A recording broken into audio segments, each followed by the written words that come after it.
아멘. 아멘. 저는 계속해서 우리 성도님들과 함께 누가복음에 기록되어 있는 예수님의 기도를 살펴보고 있습니다. 예수님께서 직접 기도하신 내용이 이 누가복음에 많이 등장하는데, 오늘 본문의 예수님의 기도는 예수님의 감사 기도입니다. 예수님이 무엇에 감사하며 기도를 드렸는지 함께 살펴보면서 함께 하나님의 말씀의 은혜를 나누기 원합니다. 먼저 본문 21절은 그때에라는 말로 시작합니다. 여기서 그때가 언제입니까? 10장 이 앞부분을 보면 예수님은 70인을 세워 각 지역으로 둘씩 보내셨습니다. 그렇게 둘씩 짝지어 보내셔서 복음을 전하게 하시고, 또 귀신 들린 자를 또 고치시고 병자를 고치시며 하나님 나라의 복음을 전하게 하기 위함이었습니다. 그렇게 보냄을 받은 70인은 복음 전도를 마치고 돌아와 예수님께 이제 보고합니다. 17절에 70인이 기뻐하며 돌아와 이르되 주여, 주의 이름이면 귀신들도 우리에게 항복하더이다. 이 70인은 예수님의 이름으로 귀신을 쫓아냈다라는 보고를 예수님께 했습니다. 그들은 예수님의 이름에 능력이 있음을 경험했고, 이를 기뻐하면서 예수님께 이 보고를 드렸습니다. 이러한 70인의 보고를 받으신 예수님은 이렇게 대답하셨습니다. 18절에서 20절까지 말씀인데요. 예수께서 이르시되 사탄이 하늘로부터 번개같이 떨어지는 것을 내가 보았노라. 내가 너희에게 뱀과 정갈을 밟으며 원수의 모든 능력을 제할 권능을 주었으니 너희를 해칠 자가 결코 없으리라. 그러나 귀신들이 너희에게 항복하는 것으로 기뻐하지 말고 너희 이름이 하늘에 기록된 것으로 기뻐하라 하시니라. 예수님께서는 예수님의 능력을 받아서 귀신을 쫓아내는 것도 귀하고 아주 기쁜 일이지만, 그보다 더 기쁜 일은 바로 이 제자들이 예수님의 능력을 받아 기적이 일어나는 것을 보면서 예수님이 누구신지 알게 되는 것, 그들의 이름이 하늘에 기록된 것, 그것이 더 기쁜 일이라고 말씀하셨습니다. 그래서 예수님은 70인의 보고를 받으시고 이 말씀을 하신 후에 바로 오늘 본문에 이어지는 기도, 감사 기도를 하나님께 드리셨던 겁니다.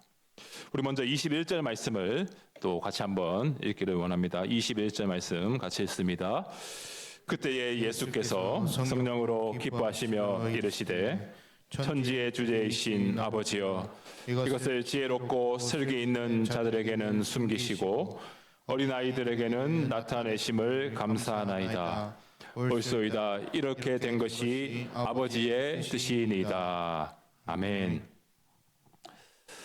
예수님께서는 성령으로 기뻐하시며 하나님 아버지 앞에 감사의 기도를 드리셨습니다. 하나님을 천지의 주제이신 아버지여, 천지의 주인, 주제라는 말은 주인이시죠. 그래서 천지의 주인이시고 모든 것을 다스리시는 하나님 아버지여, 이것을 지혜롭고 슬기 있는 자들, 즉 당시 종교 지도자들에게는 그것을 숨기시고, 어린아이같이 연약하고 믿음이 작은 자들이지만 제자들에게는 그것을 나타내심을 감사합니다 라고 그렇게 기도하셨습니다.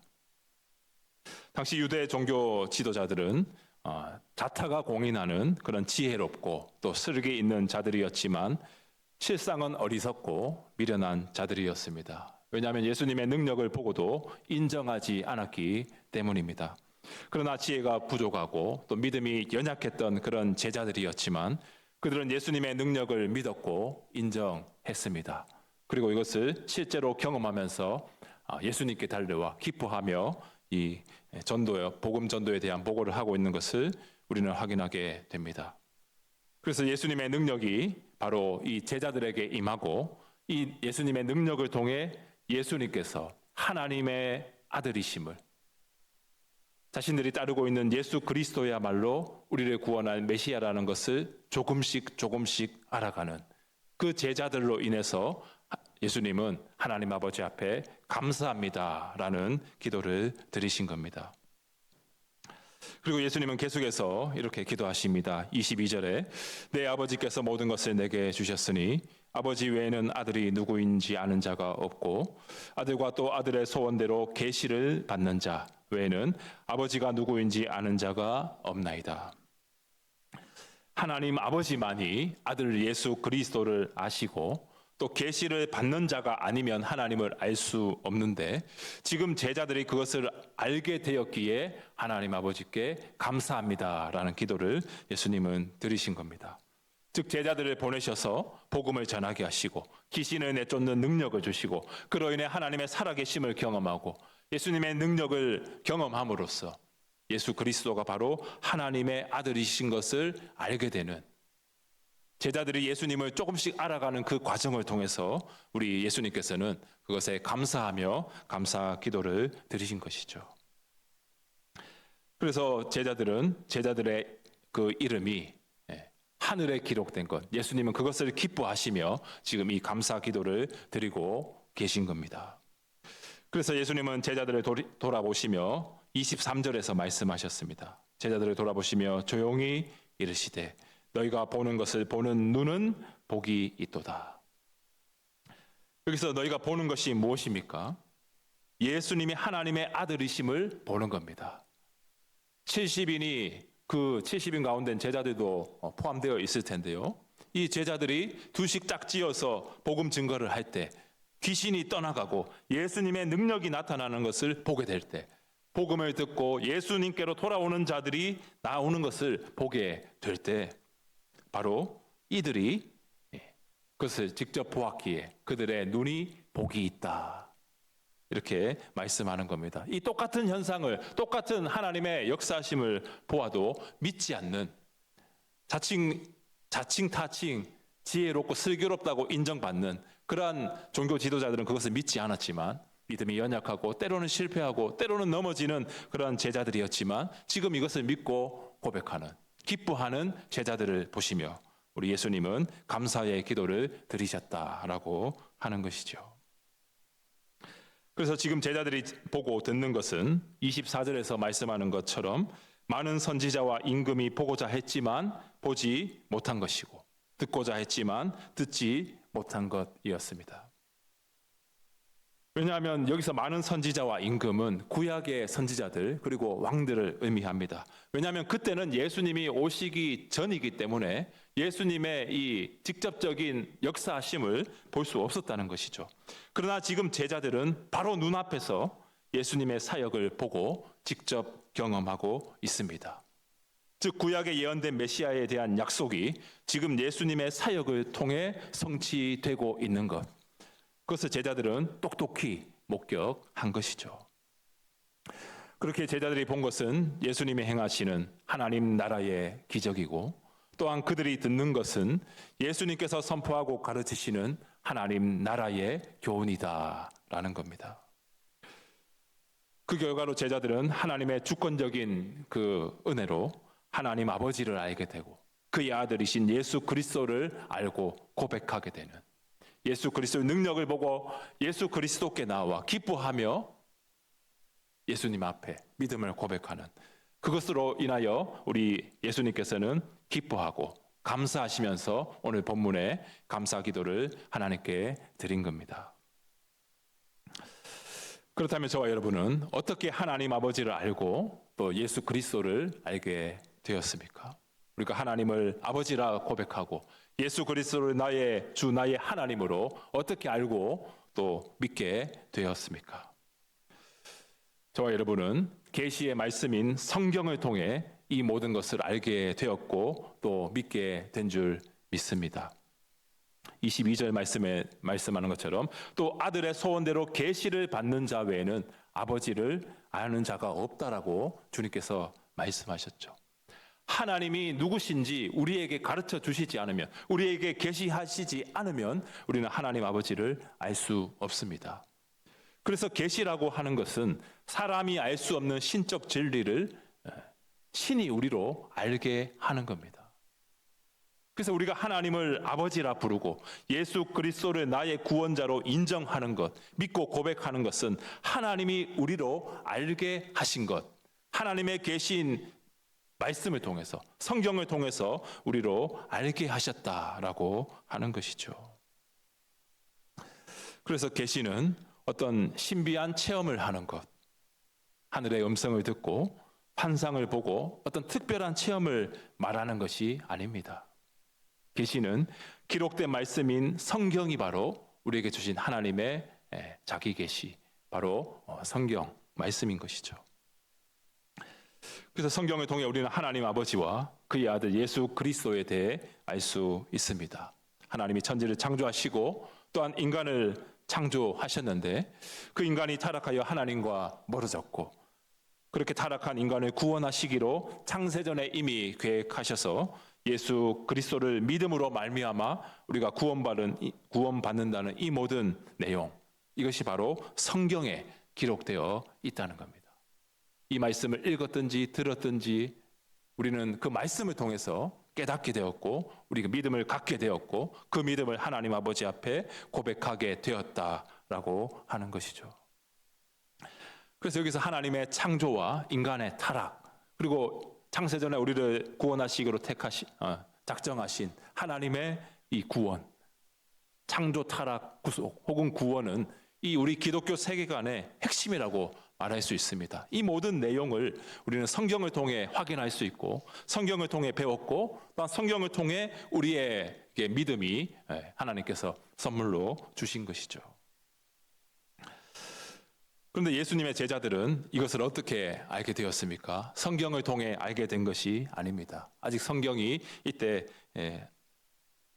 없던 시대이기 때문에 성경을 통해서 알게 된 것은 아닙니다. 바로 예수 그리스도를 직접 목격함으로, 예수님의 능력이 나타남으로, 예수님의 말씀을 들음으로, 예수님과 동거동락함으로, 예수님의 죽음과 부활을 경험함으로, 예수님의 승천을 목격함으로 예수님의 산 증인들이 되었던 것이죠.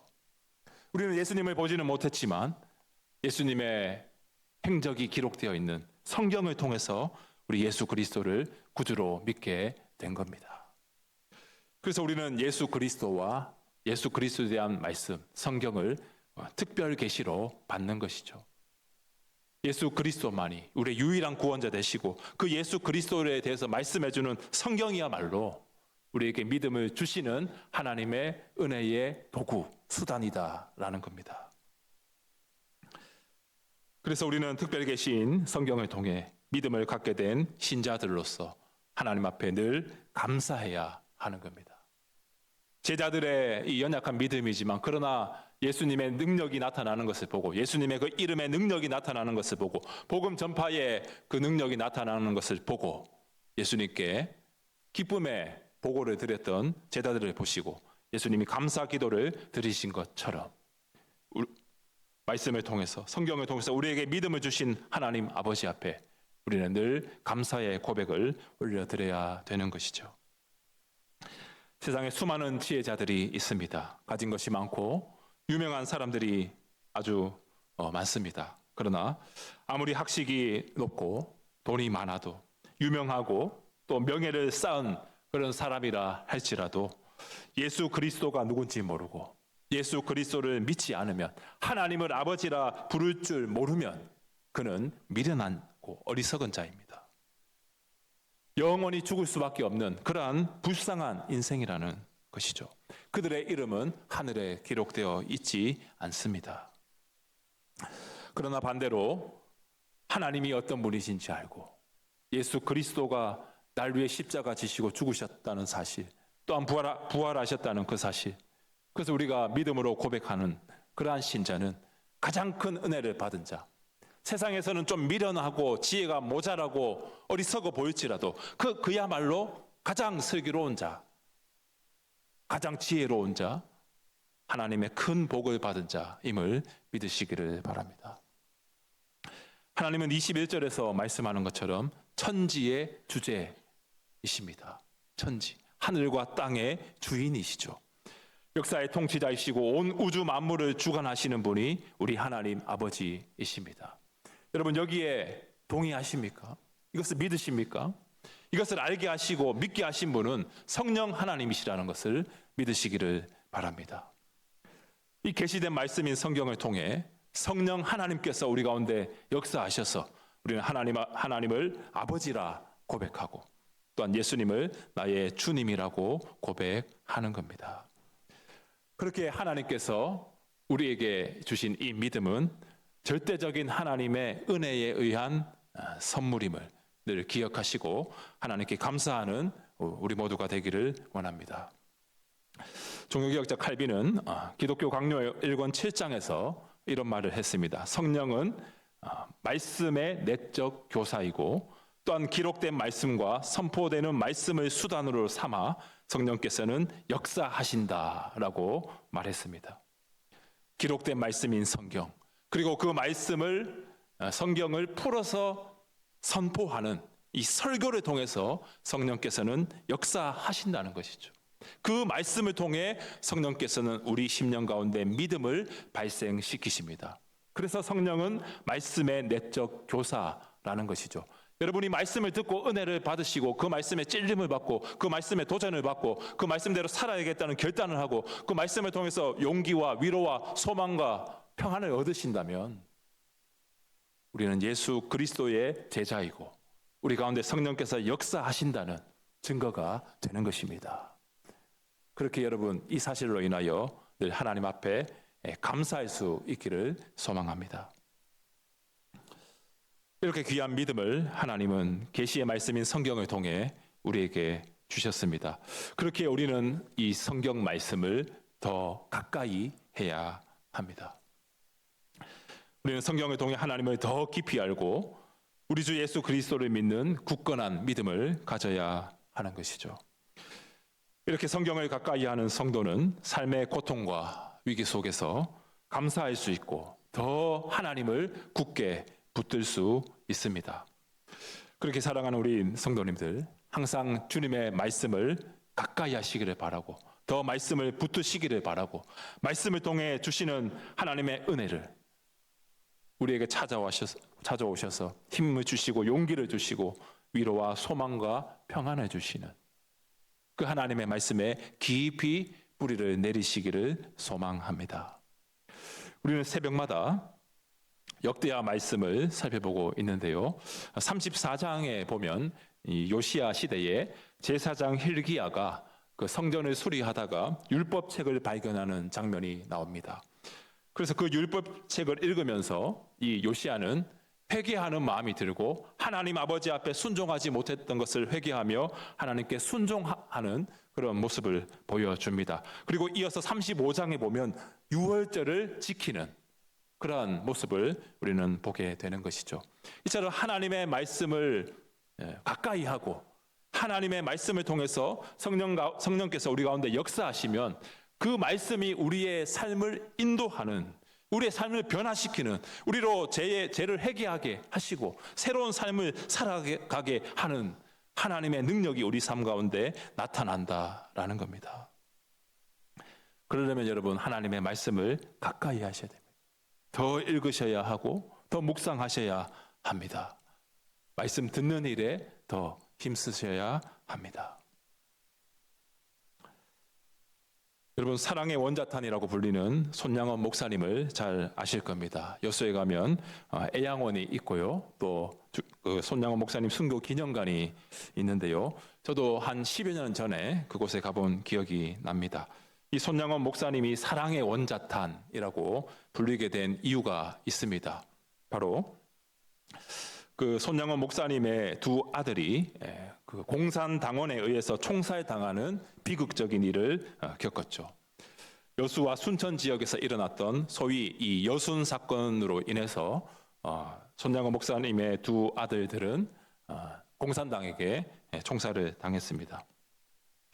저도 아들이 2명 있는데 만약 그 아들들이 다 총살을 당한다면 아마 제정신으로 살기 힘들 것 같습니다.